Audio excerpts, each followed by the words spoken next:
परदादाजी 100 साल जिए, सरकार बोलती है, दादाजी 90, पिताजी 80, आपके बारे में सरकार ने लिख रखा था 60, इस साल से कर दिया 55। 100% अगर आप यूज करते हो तो आरसीएम फिर आपको यहां तक ले जाने की ताकत रखता है।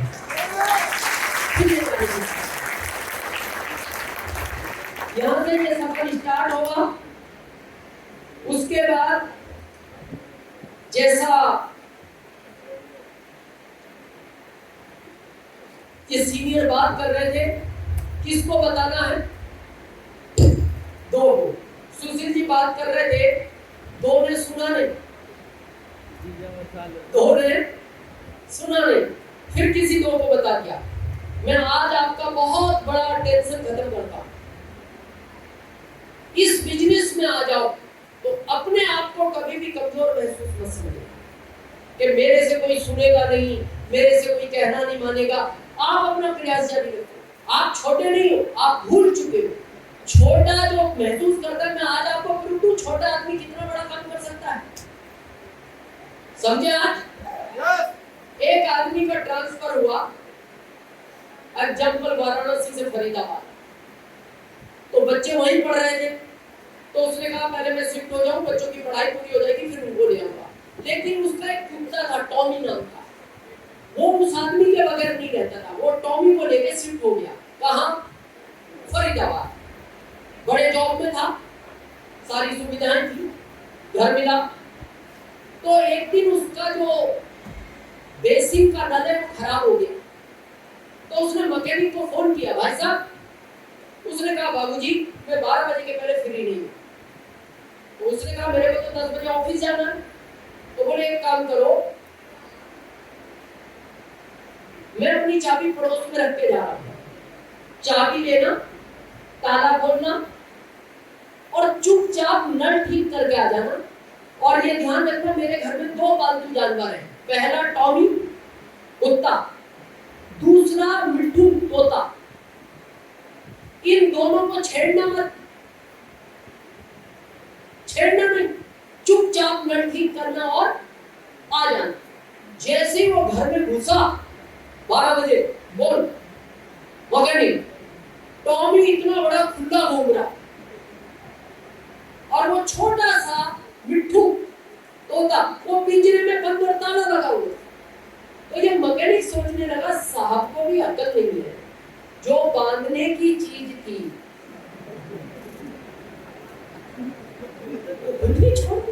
और वो छोटा सा पंछी उसके ताला लगा दिया। फिर इसको बात साहब की याद आई, तू किसी को छेड़ना मत, चुपचाप अपना काम। जैसे ये नल ठीक करने लगा, वो पालतू था तोता भी, तो वो तोता इसको बोलता है जल्दी जल्दी ठीक कर। इसको मैकेनिक, इसको अच्छा नहीं लगा कि जब आदमी से रेस्पेक्ट से बात नहीं करे, गुस्सा आता है। और वो तो तोता, वो बोल रहा है जल्दी जल्दी ठीक कर, करना नहीं आता क्या? इसको गुस्सा आया और इसको फिर साहब की बात याद आई, छेड़ना। ये फिर ठीक करने लगा, फिर होता तो नहीं करना आता तो निकल यहां से। ईगो हर्ट होता है, इसका होने लगा। फिर ये बात याद आई, यार छेड़ना नहीं। फिर इसके मन में आया अपने को इसको नहीं छेड़ना, टॉमी को। ये छोटा सा जानवर, ये तो कर भी क्या लेगा, और वैसे भी पिंजरे में ताले में बंद है। और फिर भी उसने सोचा यार साहब ने मना किया, फिर ये डर ठीक कर देगा। उसने कहा अब तू यहाँ से निकल ही जा, नहीं तो मैं निकाल दूंगा। तेरे को इतना ही आता?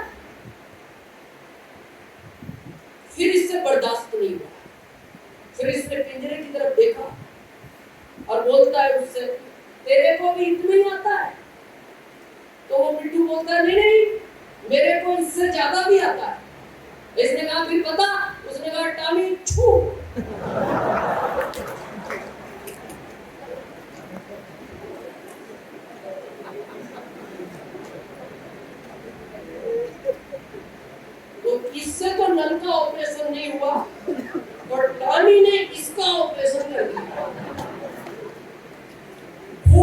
दौड़वान। 5 बजे साहब इंटर हुए, साहब ने देखा टॉमी वहीं बैठा और ये उठाया, इसको हॉस्पिटल ले गए। इसको पूछा क्या हुआ, मैंने तेरे को मना किया था ना छेड़ना नहीं। बोले साहब मैंने टॉमी को नहीं छेड़ा। बोले फिर? बोले आपके मिट्टू ने ऐसा। बोले मैंने तो उसका भी मना किया था। पर बोले देखो बाबूजी, आज मैं एक चीज सीख गया, ना गलती टॉमी की है ना गलती उस मिट्टू की है। मैं आज एक चीज सीख गया, किसी को छोटा नहीं समझना, ये छोटा बहुत बड़ा काम कर सकता है। ये दिनेश चौधरी भी पहले दिन आरसीएम में बहुत छोटा महसूस करता था, और एक दिन मेरी अपलाइन ने छू कर दिया कि दिनेश चौधरी तू भी कुछ कर सकता। सुशील जी को भी किसी ने किया हो, इन सबको भी किसी ने किया हो। तो आज के बाद अपने आप को छोटा नहीं समझना, सिस्टम ऐसे काम करेगा।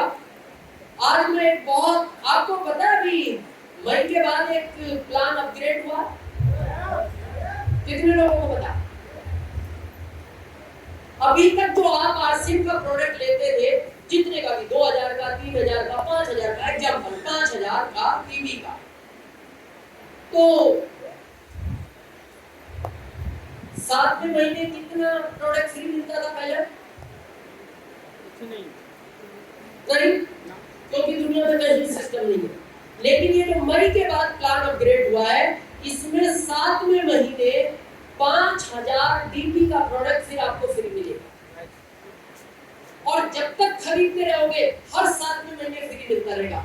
और जिनका पहला चल रहा था वो ऑप्शन खुल गया है कंपनी में, अभी आप अपना फ्री वाला प्रोडक्ट सेलेक्ट करके ले सकते हो। और ये कंडीशन नहीं है यही लेना है, पूरा हेल्थ कार्ड ले लो, पूरा गामा ओरिजिनल ले लो, पूरा गुड डॉट ले लो, पूरा न्यूट्रिशन ले लो, वो आपकी इच्छा है।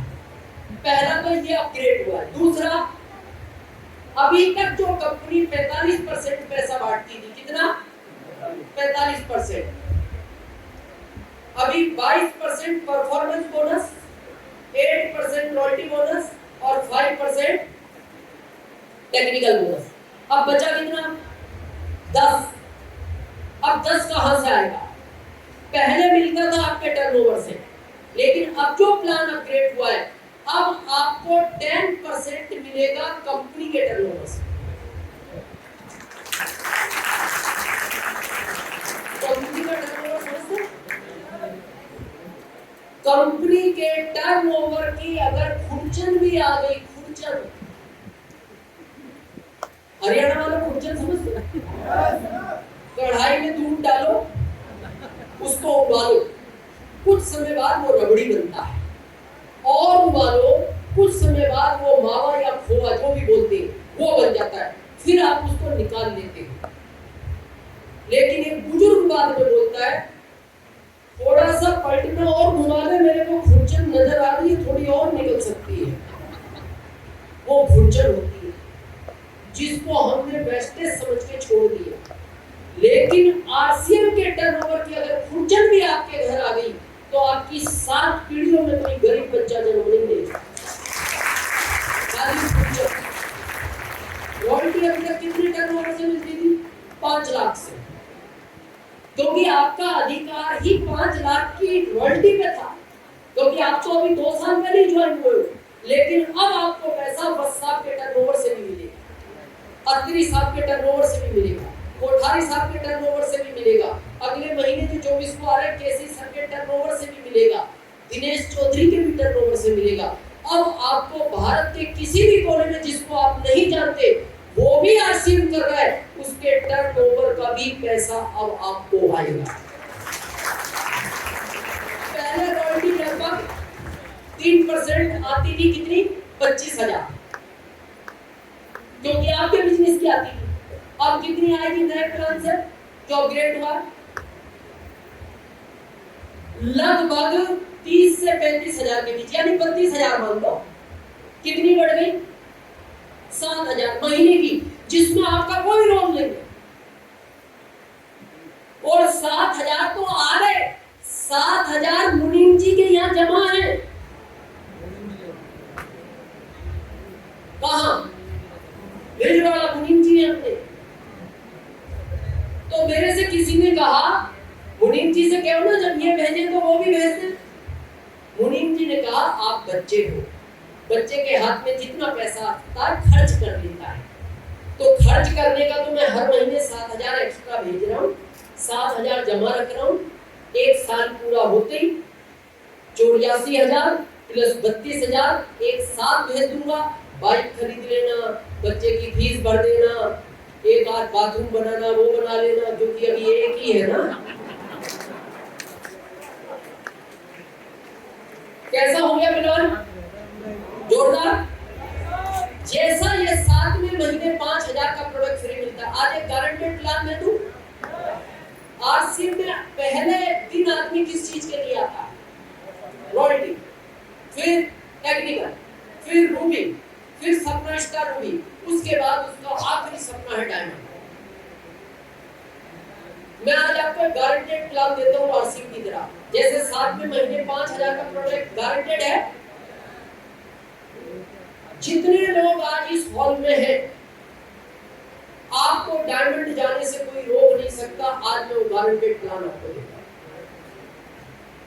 डायमंड की इनकम पता है? 25 लाख टीडीएस काट के ये थी मई के प्लान के पहले।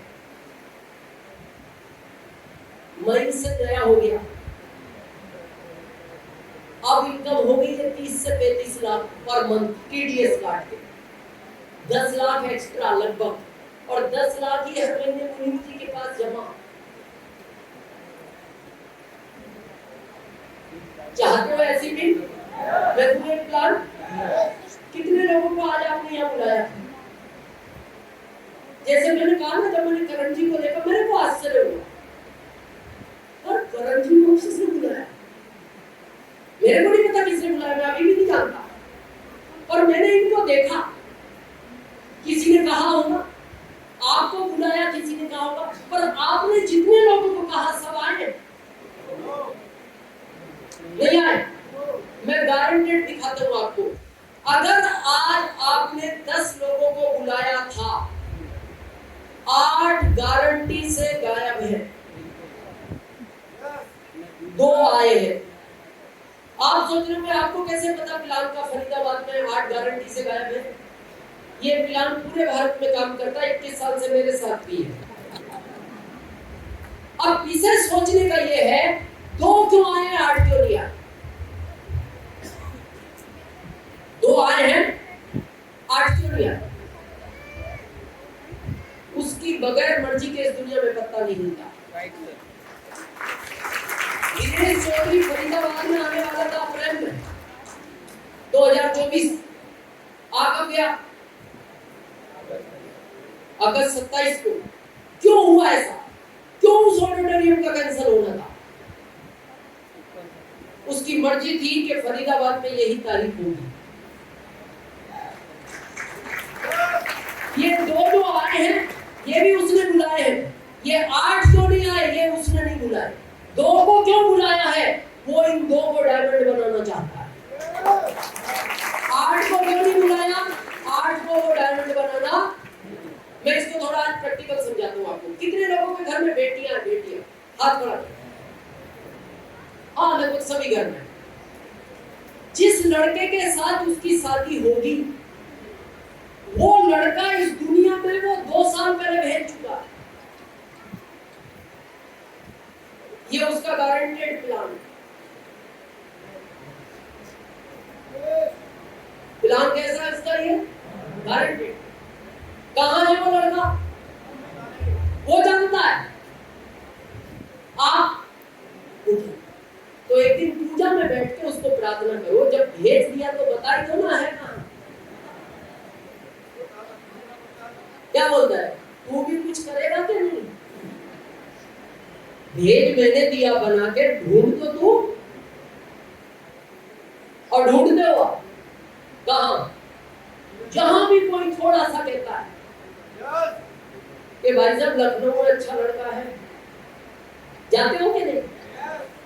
क्यों? गए क्यों? क्योंकि आपको ये पता है प्लान गारंटेड है, लड़का वो भेज चुका है। जैसे 7वें महीने 5,000 का प्रोडक्ट फ्री मिलेगा, प्लान गारंटेड। अगर आप 5,000 का टीवी प्रोडक्ट खरीद रहे हो तो 7वें महीने मिलेगा फ्री, ये गारंटेड प्लान। तो आप लड़का देखने गए, पसंद नहीं आया, फिर क्या करते हो? दूसरे शहर में ढूंढते, वहां भी पसंद नहीं आया, तीसरे में जाते हो, 50 लड़के पसंद नहीं आए, 100 नहीं आए। अच्छा, क्यों गए आप 101 में गए? क्योंकि आपको ये पता है प्लान गारंटेड है। थोड़ा सा भी डाउट होता आप बैठ सकते थे, पर आपको पता है प्लान गारंटेड। मान लो 100 लड़कों में लड़का नहीं मिला, तो फिर क्या करेंगे? क्या करेंगे फरीदाबाद वालों? 101 मान, या फिर लड़की को बोलेंगे बेटा प्लान कैंसिल आ, मैंने बहुत मेहनत कर ली, मैं थक चुका हूं, ढूंढोगे? तो मैं आपसे एक प्रश्न पूछता हूं, एक लड़की के लिए अगर 100 लड़के ढूंढ सकते हो तो अपनी 7 पीढ़ियों के लिए 2 क्यों नहीं ढूंढ सकते? दो भी ढूंढ सकते। और ये है आरसीएम में अगर वो आपको ले आया तो उसने आपके वो 2 तैयार कर रखे हैं जो आपको डायमंड बनाएंगे। बुलाए इसलिए 2 को है, अगर 8 के भी तैयार होते तो ये 8 भी आते, इनके उसने तैयार नहीं की। कितने लोगों के घर में बेटी नहीं है? वो हाथ बढ़ा, मेरे घर में भी नहीं, 10-12 हाथ है, बेटियां पूरा हॉल था। आप सोचो आपके घर में बेटी क्यों नहीं है? मेरे में भी नहीं है। वो कह रहा है मैंने अभी वो लड़का बनाया ही नहीं। जब लड़का नहीं भेजा, लड़की कैसे भेज दूंगा? जिस दिन लड़का भेज दूंगा इस दुनिया में, उसके 2 साल बाद तेरे घर में बेटी भी भेज दूंगा। यानी जिन 8 को नहीं बुलाया, वो कहता है इनके भी वो 2 तैयार नहीं किए जो इनको डायमंड बनाएंगे। आपको उसने बुलाया ही इसलिए है क्योंकि उसने भारत में वो 2 लोग आपके तैयार कर रखे जो आपको डायमंड बनाएंगे। और आप भी प्रार्थना करो बैठ के, जब 2 भेज दिए तो बता भी दे लखनऊ है कि वाराणसी है। वो कहता है फिर तू क्या करेगा?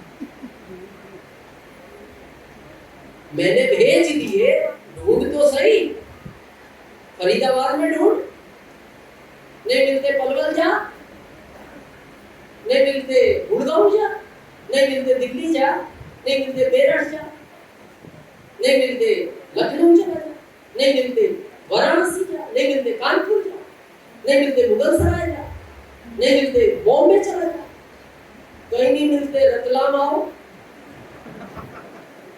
हम ढूंढेंगे। हमारा काम ही लड़के ढूंढने का। 21 साल में इस भारत को 25 लाख लड़के ढूंढ के दिए, 25 लाख। तो फिर आपके 2 भी हम ढूंढ ही देंगे, पर आपकी भी तो इच्छा होनी चाहिए। इनकी थी तो इन सबको मिले। जगदीश जी ने देखे ना साइड में कैसे थे, 2 इच्छा थी तो मिल गए। अच्छा, कई बार ऐसा नहीं होता, आप जब लड़का ढूंढ के आते हो तो पत्नी को आगे क्या बोलते हो? सब कुछ अच्छा था, परिवार अच्छा था, जॉब अच्छा था, लड़का थोड़ा जवान है। क्यों नहीं जवान? वो कह रहा है ये वो है ही नहीं जो मैंने तेरी लड़की के लिए बनाया है, ये वो नहीं है, इसलिए आपको पसंद नहीं है। कई बार देखना लड़का भी पसंद आ जाता, परिवार पसंद नहीं आता, कई दोनों पसंद आ जाते, लड़के का काम पसंद नहीं आता, कई तीनों पसंद आ जाते, लड़के के रिश्तेदार पसंद नहीं आते, कई चारों पसंद आ जाते, लड़के का आदतें पसंद नहीं आती। क्या कारण है? वो कह रहा है ये वो नहीं है। बहुत लोग 2-3-4 महीने होते हैं आरसीएम में, और कई बार आपको भी बोलते होंगे आपकी लाइफ लाइन, क्या बोलते हैं? सर मेरे ग्रुप में 10 लोग हैं काम ही नहीं कर रहे, अरे इसमें वो दो है ही नहीं।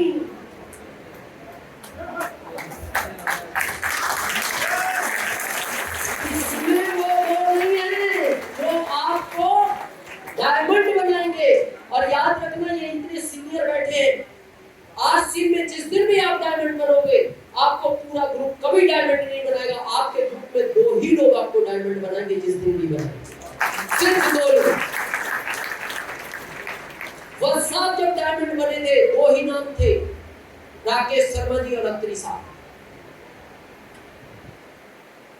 जब भी भारत में नाम आता है, वह साहब डायमंड बन गए 2 लोगों की वजह से, और राकेश शर्मा जी और अत्री साहब। बहुत लोग, मेरे को दुख होता है कई बार, थोड़े दिन बिजनेस किया, नहीं मिले, छोड़ दिया। ये जो दिनेश चौधरी आपके सामने खड़ा है ना, मेरा कभी कंपनी में इतिहास पूछना या मेरी पत्नी से पूछना, मेरे ग्रुप के अंदर 7,000 लोगों तक किसी ने भी काम नहीं किया था।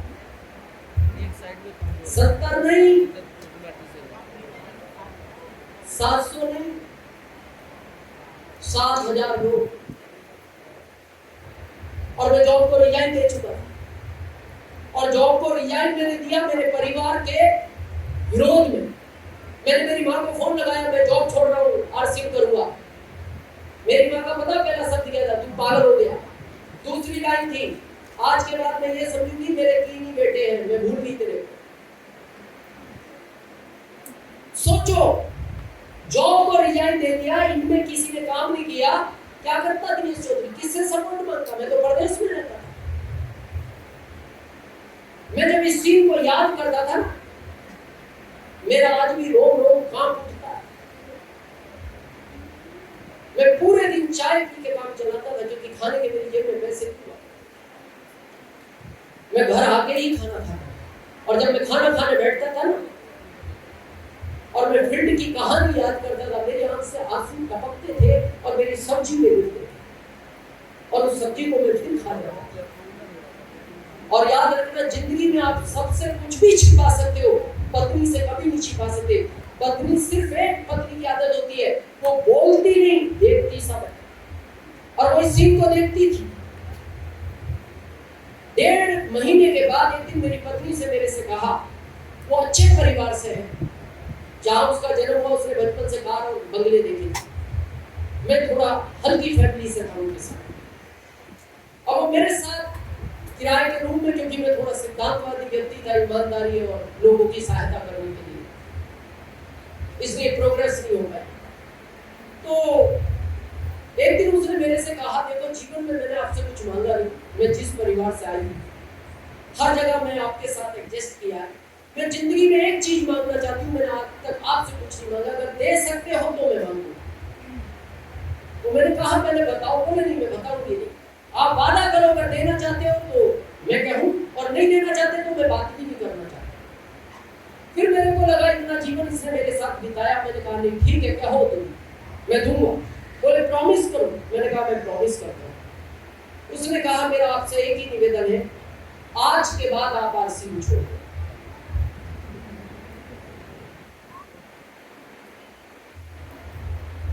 मैं एकदम दंग रह गया। मैंने कहा, ऐसा क्यों? बोले नहीं, आपने पहले वादा किया। मैंने कहा, क्यों छुड़ाना चाहते हो? बोले मैं 1.5 महीने से लेकर जिस सब्जी में आपके आंसू गिरते हैं उसी को आप खा जाते हो, ये कैसी जिंदगी जी रहे हो?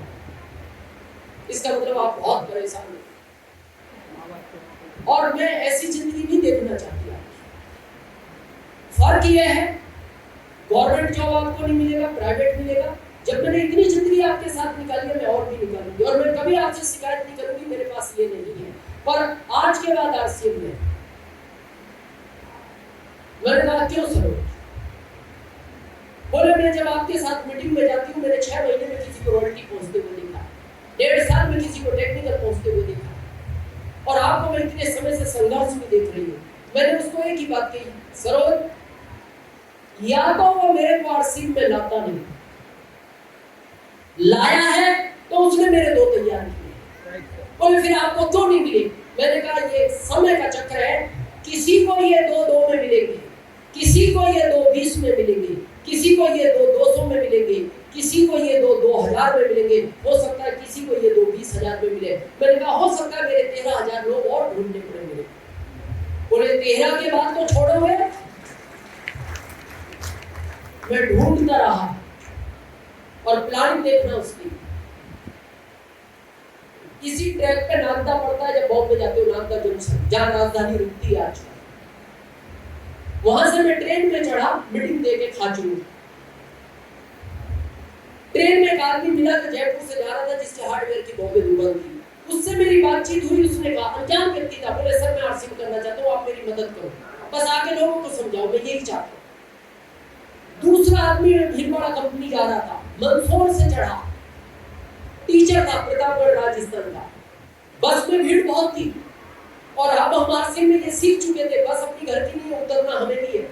तो आप देखना, आदमी चढ़ते ही चारों तरफ देखता है, क्या कहीं जगह है? अब जगह नहीं थी तो अब हम आरसीएम में ये तो समझ चुके, थोड़ी जगह दे दो, क्या फर्क पड़ रहा है, थोड़ा बैठ जाएगा, उतरना दोनों को है, बस तो दोनों की नहीं है। मैंने हल्की स्माइल दी, वो बैठ गया। बैठ कर उसने बातचीत शुरू की। बातचीत में वो ज्वाइन हुई और 2 साल बाद वो ट्रेन वाला और वो बस वाला दोनों रूमी हुए और उसी साल में स्टार रूमी। तो मेरा आपसे एक ही निवेदन है, चलते रहना। मेरे टिकट पे एक स्लोगन लिखा हुआ आता है, लगे रहो लगन से, और ये मेरा पहले दिन का स्लोगन है। धीरे होगा, चला लेना, जॉब के साथ, व्यवहार के साथ, छोड़ना नहीं। हमारे यहाँ शादियां होती है, शादियां फेरे होते हैं, साथ हर फेरे पे पंडित जी एक वचन बुलवाते हैं। याद है किसी को वो 7 वचन? उस समय आदमी एक्साइटमेंट में भूल जाता है, मेरे को भी नहीं। लेकिन जब 7वां फेरा आता है, उस समय पंडित जी एक बात बोलते हैं दूल्हे को, बेटा 6 वचन भूल जाएगा तो चलेगा, पर ये 7वां याद रखना। तो दूल्हा पूछता है क्या? बोले बेटा जिंदगी में कैसी भी सिचुएशन आ जाए, इसको छोड़ना मत। किसको? पत्नी को। तो वो दूल्हा पूछता है, देखो मेरा तो पहला अनुभव है, आप बताओ छोड़ना तो नहीं, आपका लंबा अनुभव है।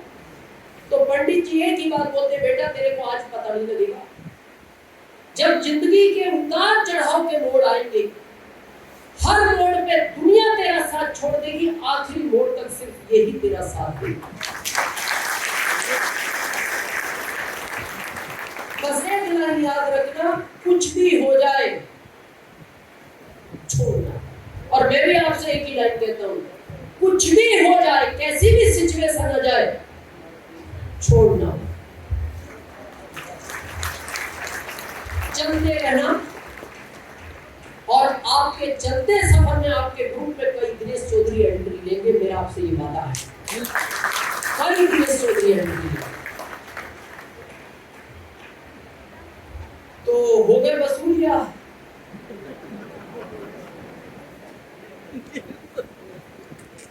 अभी नहीं हुए? कितने बचे? सोए हुए 50 है। फरीदाबाद का आदमी समझदार है। चलो कर 10-15 मिनट और बात। अब हम बहुत सीरियस टॉपिक पे जा रहे हैं, जिस चीज के लिए डायरेक्ट सेलिंग मेथड का जन्म हुआ। पहला स्टेप है रॉयल्टी। You know royalty? मैं इस पर ज्यादा विश्लेषण नहीं करूंगा, आप हर मीटिंग में सुनते हैं, लेकिन रॉयल्टी आएगी कैसे वो महत्व समझे थोड़ा। पहला, जब भी किसी की मीटिंग हो, उस मीटिंग में नए 2 लोगों को लेकर आना अगर आपको रॉयल्टी है। किसको? जिनको इस बार लाए उनको नहीं लाना, उनको कहना तुम अपने 2 को लेके जाओ, मैं नए 2 को लेकर आऊंगा, अगर आपको रॉयल्टी चाहिए। क्योंकि रॉयल्टी के बारे में मैं ज्यादा विश्लेषण नहीं करता, यही इसका सिक्योरिटी पॉइंट है। जिंदगी के बाद भी, जिंदगी के साथ भी 7 पीढ़ियों तक रॉयल्टी सिस्टम मिलता है। ये दो आएंगे नहीं, आएंगे नहीं, लाना पड़ेगा। याद करो पहला दिन स्कूल गए थे या ले जाए गए थे? ले जाए गए थे। किसके द्वारा? अपलाइन के। वही पिताजी करता धरता जैसे आपकी अपलाइन होती है। क्यों जाना नहीं चाहते थे? क्योंकि आपको भविष्य नहीं दिखता था, पिताजी को आपका भविष्य दिखता था। ये दो लोग आना नहीं चाहिए क्योंकि इनको आरसे में इनका भविष्य नहीं दिखता, आपको दिखता है। तो आदमी दो चीज से समझता है भारत में, या तो किसी की बात सुनने से या किसी चीज को देखने से।